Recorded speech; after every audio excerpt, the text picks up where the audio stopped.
दोस्तों, जो ऑस्ट्रेलिया में सिडनी बीच पर, बोंडी बीच पर जो अटैक हुआ यहूदियों पर, जिसमें गैर यहूदी भी मारे गए, तो पाकिस्तानी बाप और बेटे थे। बाप 50 साल का, लड़का 24 साल का। तो ये मुसलमान जो कि ट्रू मुस्लिम है, सच्चा मुसलमान है, कुरान की आयतें पढ़कर जो कार्य करता है, उस पर अमल करता है, वो सच्चा राक्षस है। एक सच्चा मुसलमान एक परफेक्ट राक्षस है, शैतान है। यद्यपि कुरान कहती है कि जो इस्लाम को नहीं मानते शैतान है। मैं उनसे पूछना चाहता हूँ, शैतान के क्या कार्य होते हैं? एक मुसलमान जो कार्य करता है वो शैतान के कार्य हैं, यानी गंदे व्यक्ति के कार्य हैं। दूसरी औरतों को लूटना इस्लाम में अलाउ है, डाके डालना, रॉबरी जिसको बोलते हैं, वो अलाउ है, और 20% हिस्सा उसमें मोहम्मद साहब का होता था। तो दोस्तों, क्या ये शैतानी कार्य नहीं है? दूसरे की औरतों को लूट कर बाज़ारों में बेचना, जो मोहम्मद ने भी बेची, क्या ये शैतानी कार्य नहीं है? बनु कुरैज़ा यहूदी औरतों को क्या मोहम्मद ने बाज़ारों में नहीं बेचा था? क्या मोहम्मद ने कत्ल नहीं किए लोगों के उस इस्लाम के लिए? क्या मोहम्मद के दामाद हजरत अली ने 2 लोगों को जिंदा नहीं जलाया? ये क्या शैतानी कार्य नहीं है? अगर गैर मुस्लिम औरत को मुसलमान लूट ले और फिर अगर उसका पति भी जिंदा है तो उसकी पत्नी नहीं रह जाएगी उसी के सामने? उसका बलात्कार करने का अधिकार एक मुसलमान को है। क्या ये शैतानी कार्य नहीं है? पूरी दुनिया के गैर मुस्लिमों को नजस पोटी जितना गंदा बताना, काफिर बताना, यहूदियों को कहना कि जो यहूदी पिछले जन्म में यहूदी थे, इस जन्म में बंदर बने हैं, क्या ये शैतानी कार्य नहीं है? झूठ बोलना, क्या ये शैतानी कार्य नहीं है? अल्लाह और मोहम्मद दोनों शैतानी कार्य करते हैं, तो ये शैतान से बढ़कर भी खतरनाक लोग हैं। शैतान ने तो किसी का कोई नुकसान नहीं किया। अल्लाह ने भी झूठ बोला, मोहम्मद ने भी झूठ बोला, और झूठ लोगों को बोलकर कत्ल कराया। काब बिन असराब को मोहम्मद ने झूठ बोलकर कत्ल कराया। क्या ये शैतानी कार्य नहीं है? एक 9 साल की लड़की के साथ 54 साल का लड़का इंटरकोर्स कर रहा है, बुढ़ा, और जबकि वो दामाद 2 साल बड़ा है अपने ससुर अबू बकर से। क्या ये शैतानी कार्य नहीं है? उसको तनिक भी शर्म नहीं आई कि 9 साल की लड़की कैसी होती है? इस शैतानी कार्यों को जो मुल्ला मौलवी कहते हैं कि उस समय अरब में लड़कियां जवान हो जाती थी, बायोलॉजिकल रूप से अरब में कभी कोई लड़कियां जवान नहीं होती थी इस तरह, तो वो लोग क्या शैतानी लोग नहीं है? जितने भी मुल्ला हैं, जितने भी ट्रू मुस्लिम हैं, ये सारे के सारे शैतान हैं, राक्षस हैं। उसमें अरशद मदनी भी है, मोहम्मद मदनी भी है, जाकिर नायक भी है, शैतानी लोग हैं। इसलिए कुरान को मैं शैतानी किताब बोलता हूँ।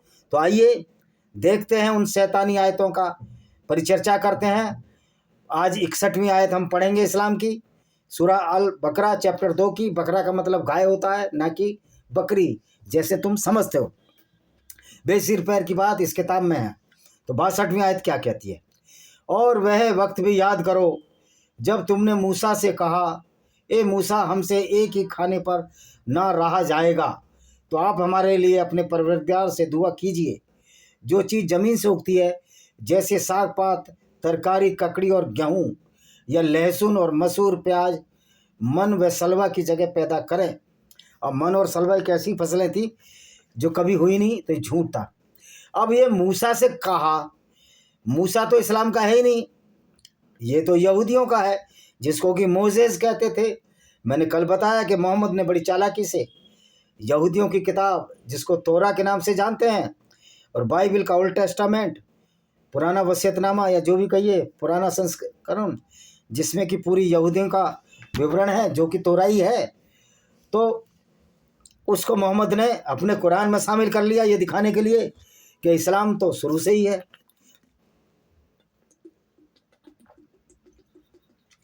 जब इस्लाम शुरू से ही है, तो मोहम्मद पहला मुसलमान क्यों था? उसकी पत्नी खदीजा बिन खुवाइलिद, जो कि जन्म से एक ईसाई थी, वो पहली मुस्लिमा क्यों थी? तो अब इसने किसने देखा कि ये, उनने कहा कि हम मांस नहीं खा सकते, तो भाई जो दूसरी चीज़ें पैदा की हैं, तो यहूदी से भी पुराना धर्म तो सनातन वैदिक धर्म है। उस समय भी साग पात, तरकारी, ककड़ी, गेहूँ, लहसुन होता था। तो क्या इस अल्लाह ने सिर्फ मुसलमानों के लिए पैदा किया? ये सोचने समझने की बात है। जिस तरह का झूठ ये मोहम्मद बोला करता था, इसलिए मैं इसको झूठा नबी कहता हूँ। मूसा ने कहा, क्या तुम ऐसी चीज़ को हर तरह से बेहतर है अदना चीज़ से बदलना चाहोगे? अब ये देखो, मोजेस को मूसा बना दिया। मूसा ने कहा कि मांस बेहतर है, तो तुम अदनी चीज़ों से तुम बदलना चाहते हो, किसी शहर में उतर पड़ो, फिर तुमने जो मांगा सब मौजूद है, किसी भी शहर में उतर पड़ो और लूट मार मचा दो। क्योंकि इस्लाम में तो लूटपाट, बलात्कार, डांके डालना, जिसको कि इस्लाम में माले गनीमत कहते हैं, और जिसका 20% हिस्सा मोहम्मद लेते हैं, ये सब कुछ तो जायज़ है। अच्छा जी, अब 62, बेशक मुसलमानों, यहूदियों, नसरानियों और लामजमों में से जो कोई खुदा और रोज़े आखिरत पर ईमान लाए, अच्छे अच्छे काम करता रहे, उन्हीं के लिए उनका हज और सवाब उनके खुदा के पास है, और न क़यामत उन पर किसी का खौफ होगा, वह रंजे दिल होगा। पहली बात मैं आपको बताना चाहता हूँ, रोज़े को इस्लाम का अंग ही नहीं है। ये रोज़े तो यहूदियों से, और यहूदियों से पहले रोमन और मिस्री रखते थे, जिनका धर्म इस्लाम ही नहीं था। तो कह रहा है रोज़े रखो और अच्छे अच्छे काम करते रहो, उन्हीं के लिए खुद अल्लाह के पास खुश सवाब है, मतलब उसके लिए वो है, सवाब का मतलब है वरदान है। अब अच्छे अच्छे काम, ये अल्लाह अच्छे काम कौन से सिखा रहा है? ये सारा खेल तो मोहम्मद की वजह से हो रहा है। अच्छे काम के दूसरों की औरतों को लूट लो, उनके साथ बलात्कार करो, उनको मलका यमीन रखेल बनाओ, और मन भर जाए बाजारों में बेचो, और जब बूढ़ी हो जाए उनको कुछ पैसे उनसे ही लेकर उनको छोड़ दो। ये थे अच्छे अच्छे काम मुसलमानों के, जो मोहम्मद भी करता था। और जब याद करो, जब हमने तामील तौरात का तुम जिक्रार किया, यानी जब तौरात उतारी, जो यहूदियों की धर्म पुस्तक है, वो भाई यहूदियों पर उतरेगी, तो मुसलमानों पर क्यों उतरेगी? तो मोहम्मद को ये आदत थी, उसको लोगों को बेवकूफ़ बनाने की आदत पड़ चुकी थी। तुम्हारे सर से तूर को लाकर लटकाया, पहाड़ को लटकाया, और तौरात जो तुमको दी उसको मजबूत पकड़ रहे हो। तौरात को मजबूत पकड़ते हैं तभी तुम यहूदियों क्यों मारते हो? भाई तौरात, यहूदी तो तौरात पढ़ेगा, कुरान तो पढ़ेगा नहीं, उनसे मारते हो कि तुम ये कहते हो, मोहम्मद कहता था कि मेरा नाम था, कुरान का नाम था और अल्लाह का नाम था, तौरात में यहूदियों ने मिटा दिया, बदल दिया। अबे मूर्खो, तुम्हारा ये अल्लाह इतना कमज़ोर है कि तौरात में अल्लाह, कुरान, मोहम्मद का नाम मिटा दिया? मूर्खो, तुमको ये पता होनी चाहिए कि तौरात पहले आई है। अल्लाह तो मोहम्मद से 40 साल छोटा है। जब मोहम्मद 40 साल का हो गया, तब अल्लाह नाम का एक बच्चा पैदा किया इसने, और उस बच्चे के नाम पर पूरी गुंडागर्दी फैला दी, जिसको आज इस्लाम के नाम से जानते हैं। अगली आयत क्या कहती है? ताकि तुम परहेजगार बनो, फिर उसके बाद तुम अपने किए गए, बस अगर तुम पर खुदा का फजल माने दया और मेहरबानी न होती तो तुमने सख्त घाटा हुआ। हाँ, खुदा जो अल्लाह का जो मेहरबानी है, उसकी वजह से तो मुसलमानों को बड़ा फ़ायदा हुआ। शुरू में हिंदुस्तान लूटा, मिस्र था गैर मुस्लिमों का, उसको लूटा, उनकी औरतों के साथ बलात्कार हुए। सीरिया यहूदियों का था, बलात्कार हुए। लेबनान ईसाइयों और यहूदियों का था, बलात्कार हुए। सऊदी अरब में बलात्कार हुए यहूदी औरतों के साथ। जगह जगह पूरी लूट मचाई मोहम्मद ने। उसके बाद हिंदू औरतों के साथ बलात्कार किए इन इस्लामिक गुंडों ने। मैं इनको गुंडा ही कहूँगा, ये पिचास हैं, ये राक्षस हैं। अहमद शाह अब्दाली जैसे गुंडे आए, इस्लामिक राक्षस आए, तैमूर लंग, नादिर शाह, इतिहास भरा पड़ा है। मोहम्मद बिन कासिम से जो शुरू हुआ, ये पूरी गुंडागर्दी कुछ स्पेन की तरफ गए, औरतों के चक्कर और पैसे के चक्कर में। तो अल्लाह की तो बड़ी मेहरबानी रही तुम पर, अल्लाह ने बड़ा फ़ायदा पहुँचाया तुमको लूटपाट के। लेकिन सख्त घाटा अब उठाना पड़ेगा बेटा तुम्हें, जब पता लग गया कि अल्लाह एक नकली था। मोहम्मद ने जो झूठ का जाल और फ्रॉड फैलाया, जिसको इस्लाम कहते हैं, और जो कुरान में जो आयतें आती थी उसका चचेरा साला वर्कन बिन नोफिल जो ईसाई था बुलाता था। अब सख्त घाटा तुम उठा रहे हो, अल्लाह कुछ नहीं कर पाएगा तुम्हारा। गाजा पूरा हिला दिया, अल्लाह बचा पाया? अल्लाह तो मोहम्मद के दांत नहीं बचा पाया। जो फ्रॉड और इस्लाम के नाम पर तुम खेल खेल रहे हो, इसका भांडा फूट चुका है। अब अल्लाह की फ़ौज, जो कि जिनको कि हम सच्चा मुसलमान कहते हैं, एक गुंडे और बलात्कारी की फ़ौज तो पहले इस चीज़ थी, पर लोगों को कहने की हिम्मत नहीं थी। आज खुलकर बोलना है कि अल्लाह ने ऐसी फ़ौज बनाई जो लुटेरों की फ़ौज थी, बलात्कारियों की फ़ौज थी, कातिलों की फ़ौज थी, और जिसका 20% हिस्सा मोहम्मद रखते थे। कुरान में आया था तुम्हारे 66वां। अपनी कौम से उन लोगों की हालत तो तुम बखूबी जानते हो, जो शनिचर के दिन अपनी हद से गुजर गए और बावजूद शिकार खेलने निकले। हमने उनसे कहा तुम राइंदे गए, बंदर बन जाओ, बंदर हो गए। उनको कहा बंदर हो गए, बंदर बन जाओ। मैं कहता हूँ तुम्हारे अल्लाह में ताकत है। मैं तो अल्लाह की बहुत मुखालफत कर रहा हूँ, आलोचना कर रहा हूँ, तुम्हारे पैगंबर की कर रहा हूँ। कहो अपने अल्लाह से मैं बंदर बन जाऊँ। अरे बंदर बन के भी मुसलमान से अच्छा होऊंगा। मैं बंदर बनकर भी मुसलमानों की तरह बलात्कारी नहीं होऊंगा, कातिल नहीं होऊंगा, लुटेरा नहीं होऊंगा। 20% सट्टा लूट में रखने का तो प्रश्न ही नहीं है जब मैं लुटेरा होऊंगा, नहीं होऊंगा। तो तुम्हारे से तो बंदर भी अच्छे हैं भाई। जो तुम दूसरों को गाली दे रहे हो तुमको ही पड़ रही है अब। ऐसे वाक्य से उन लोगों के वास्ते जिनके सामने हुआ था उसके बाद आने वाले थे अजाब करार दिया। और पर करा फिर ये मोहम्मद डराता था कि बंदर, कोई बंदर बनता है ऐसे। मैंने तो साइंस पढ़ी है, मास्टर डिग्री है। मोहम्मद तो अनपढ़ था, मोहम्मद से ज़्यादा बुद्धि तो मेरे में है साइंस की। और वक्त याद करो जब मूसा ने अपनी कौम से कहा, फिर मूसा बना दिया मोजेस को, खुदा अल्लाह तुम लोगों को ताकीदी हुक्म करता है तुम एक गाय को ज़िबह करो। अब ये है यहूदियों की धर्म पुस्तक जो गाय को कत्ल करने के लिए कहती है, इसलिए यहूदी गाय काटते हैं। और यहूदी हिंदियों का मेल मिलाप क्यों है मेरी समझ से बाहर है। क्या तुमसे दिलगी करते? मूसा ने कहा मैं खुदा से पनाह मांगता हूँ कि मैं जाहिल बनूँ। मूसा ने कहा कि मैं खुदा से पनाह मांगता हूँ कि जाहिल बनूँ। तब वे लोग कहते थे अच्छा तुम अपने अल्लाह से दुआ करो, हमें बता दो वो गाय कैसी हो। मूसा ने बेशक अल्लाह ने फरमाया गाय न तो बहुत बूढ़ी हो न बच्चिया, बल्कि उनमें से औसत दर्जे की हो। गरज जो तुमको हुक्म दिया उसको बजा लाओ। कह रहा एक औसत दर्जे की गाय होनी चाहिए। तो इसलिए यहूदी और मुसलमान दोनों गाय काटते हैं।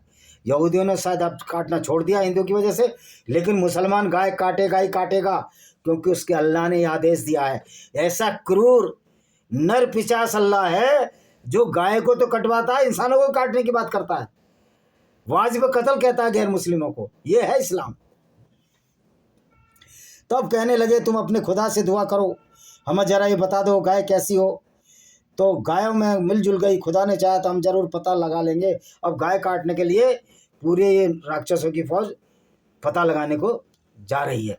मूसा ने कहा, अब मैं मूसा इसको इस्लाम का मूसा मानूंगा, मोसेस का नहीं मानूंगा। खुदा फरमाता है वे गाय ना तो इतनी सदाई हो कि ज़मीन जोते न खेती सींचे। अब कोई गाय ज़मीन जोतती है या बैल जोतता है? इन पागलों को, अल्लाह के बंदों को, मूर्खों को ये भी पता नहीं था। ये खेती जानते ही नहीं थे मुसलमान, क्योंकि मोहम्मद ने तो मुसलमानों को किसान तो बनाया ही नहीं था। किसान तो वो लोग थे जो मोहम्मद के इस्लाम कबूल करने से पहले थे, जैसे मिस्री किसान थे जो आज मुसलमान हो गए, इनको फल्लाह बोलते हैं। और अन्य किसान जो आज मुसलमान हो गए। तो मोहम्मद ने तो जो पहले मुसलमान हुए उनको तो लुटेरा बनाया था, काफिले लूटने वाला बनाया था, कातिल बनाया था, धन लिप्सा के लिए औरतों को लूटने वाला बलात्कारी बनाया था। तो फिर ये तो खेती करना जानते ही नहीं थे, इसलिए ये गाय इनकी खेती जोत रही है। भली चंगी एक रंग की हो, उसमें कोई धब्बा ना हो। वे बोले, अब जाके ठीक ठीक बयान किया, गर्ज उन लोगों को गाय हलाल की हो, हालांकि उम्मीद नहीं थी वो ऐसा करेंगे। तब जब एक शख्स को मार डाला और तुमसे बहुत उसी बाबत फूट पड़ गए, एक दूसरे को कातिल बताने लगे जो तुम छुपाते। कह रहा एक शख्स को मार डाला। अरे मुसलमान तो करोड़ों शख्स को मारते हैं, ये तो आपस में भी लड़ते हैं, पागलपन है। क्योंकि मोहम्मद ने जैसे कर्म किया उसकी बेटी को भुगतना पड़ा। मोहम्मद ने बाग फतक लूटा। जब मोहम्मद की मौत हो गई, फातिमा बाग का हिस्सा मांगने गई। फातिमा को जब वो दरवाजे पर थी उसके घर गए, उसने दरवाज़ा खोला और दरवाज़ा जोर से लगाया। फातिमा को दरवाज़ों के बीच कर मार डाला। उसका गर्भ का बच्चा गिर गया और घर में आग लगा दी। तो मोहम्मद का कर्म तो उसके सामने आया, मुसलमानों का कर्म भी उनके सामने आएगा। अभी तो इजराइल खड़ा हुआ है, कल को हिंदू भी खड़े होंगे, नेपाल खड़ा होगा, ईसाई खड़े होंगे, और खड़ा होना चाहिए निश्चित तौर पर। My appeal to all non Muslim to fight against this goonism which is a devilish ideology non as the Islam. खुदा को उसका जाहिर करना मंजूर था। हमने कहा गाय का कोई टुकड़ा लेकर इसकी लाश पर मारो, यूं खुदा मुर्दा को जिंदा करता है, तुमको अपनी कुदरत की निशानियां दिखा देता। अब लाश पर मारो, अब समझ सकते हैं इसके लिए मैं क्या डिस्क्रिप्शन करूं ताकि तुम समझो। फिर उसके बाद दिल सख्त हो गए और मिसल पत्थर के सख्त उससे भी ज़्यादा करकत। किसी पत्थरों में बाज तो ऐसे होते हैं उनसे नहरें जारी हो जाती हैं, पत्थरों में से नहरें जारी हो जाती हैं। ये बात अलग है कि मुसलमानों का अल्लाह एक नदी भी सऊदी अरब में नहीं ला पाया। तो समझ सकते हो कि अल्लाह के नाम पर कितना फ्रॉड खोला गया है। और कुछ ऐसे होते हैं उनमें दरार पड़ जाती है, उनमें से पानी निकल पड़ता है। तो ये कौन सी नई रॉकेट साइंस बता दी? ये तो पहले से ही होता आया कि पत्थरों में से सोते फूटते हैं। मुसलमानों, तुम क्या ये लालच रखते हो कि वे तुम्हारा सा ईमान लाएंगे? हालांकि उनमें का एक गिरोह साबिक में ऐसा था, अल्लाह का कलाम सुनता था और अच्छी तरह समझने के बाद उल्ट फेर कर देता था। हालांकि वे खूब जानते थे उन लोगों से मुलाकात करते हैं। अभी कह रहे हैं मुसलमानों तुम लालच रखते हो कि वो तुम्हारा सही ईमान लाएंगे। भाई मुसलमानों जैसा कोई ईमान भगवान ना कर लाए। मैं प्रार्थना करता हूँ कि लोगों के दिमाग खुले और कोई मुसलमान ना बने और मुसलमानों जैसा ईमान ना लाए, नहीं तो वो बलात्कारी हो जाएगा, कातिल हो जाएगा, लुटेरा हो जाएगा, 20% हिस्सा मांगेगा, क्योंकि वो पैगंबर के नाम पर मांगेगा, क्योंकि पैगंबर भी 20% हिस्सा रखते थे। भगवान ना करे कोई ऐसा ईमान लाए जो इस्लाम में है। जो ईमान लाए तो कह देते हैं हम ईमान ला चुके। जब उनसे बाज बाज के तकलिया करते हैं तो कहते हैं तुम अल्लाह ने तुम पर तौरे जाहिर कर दिया, क्या तुम मुसलमानों बता दोगे, ताकि उसके सबब कल तुम्हारे खुदा के अल्लाह के पास हुज्जत पाएँ। क्या तुम इतना नहीं समझते? अरे तुम्हारा अल्लाह तो यार कातिलों का सरगना है।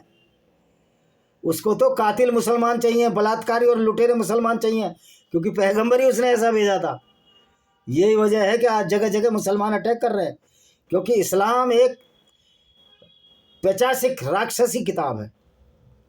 लेकिन क्या लोग इतना भी नहीं जानते, लोग कुछ छिपाते हैं या जाहिर करते हैं। अल्लाह सब कुछ जानता, अल्लाह घंटा नहीं जानता। अल्लाह को तो ये नहीं पता कि धरती घूमती है, सूर्य उसके चारों तरफ नहीं घूमता। यहाँ अल्लाह कह रहा है धरती स्थिर है और सूर्य उसके चारों तरफ घूमता, तो अल्लाह को तो कुछ भी नहीं पता। अल्लाह को मैंगो भी नहीं पता, आम का भी नहीं पता अल्लाह को। उनमें से कुछ ऐसे अनपढ़ हैं, वे किताबें अल्लाह को अपने मतलब की बातों के सिवा कुछ नहीं समझते। वे एकल ख्याली की बातें किया, फ़कत ख्याली। ओ भाई अल्लाह की जो किताब है ना तुम्हारी, वो तो एक अनपढ़ से भी ज़्यादा मूर्ख खालिक दुनिया को बनाने वाला इस तरह की किताब लाता है कि धरती स्थिर है और सूर्य उसके चारों तरफ घूमता है। बस वाई हो उन लोगों से जो अपने हाथ से किताब लिखते हैं। अबे तुम ही तो लिखते थे किताब। इस्लाम की किताब अपने हाथों से लिखी गई है। फिर लोगों से कहते हैं खुदा के यहाँ से आई है ताकि तुम उसके ज़रिए थोड़ी सी कीमत हायदा के पर अफसोस है कि उनके हाथों ने लिखा, फिर अफसोस है उन पर कमाई करते हैं। भाई हाथों ने तो तुमने लिखी है, मतलब जो मुसलमानों की किताब है अपने हाथों से लिखी, इसके चचेरे साले बरका बिन नोबल ने लिखी। और ये बात बना रहा है यहूदियों के लिए, ईसाइयों के लिए कि अपने हाथ से किताब लिखते हैं। अरे भैया अपने हाथ से तो किताब लिखी जाती है, कौन सा अल्लाह किताब भेजता है? और जो अल्लाह के नाम पर जो किताब है जिसको हम कुरान कहते हैं, ये झूठ और फ्रॉड का पुलिंदा मात्र है, उससे कोई ज़्यादा कुछ नहीं है। तो दोस्तों एक और आखिरी आयत है आज की, इसका आयत का नंबर है 80। इसको और पढ़ देते हैं, फिर आज का हमारा ये ख़त्म हो जाएगा इस्लाम की पोल खोल का अभियान और आज के लिए। और कहते हैं गिनती के चंद दिनों के सिवा हमें आग छुएगी भी नहीं। तो ये रसूल इन लोगों से कहो क्या तुमने खुदा अल्लाह से कोई इकरार लिया है? फिर किसी तरह अपने इकरार के खिलाफ हरगिज़ न करेगा। ये समझे बूझे खुदा पर अल्लाह पर भेजता। कह रहे लोग कहते हैं जो गैर मुस्लिम है कि हमको तो आग छुएगी भी नहीं चंद दिनों के सिवा। तो मतलब आग से इतना डर है इनको मुसलमानों को। लेकिन आज तो अल्लाह के बंदे जब पीतल उनमें घुस रहा है आतंकवादियों के, तो आग ही तो है। तो अल्लाह नहीं बचा पा रहा मुसलमानों को।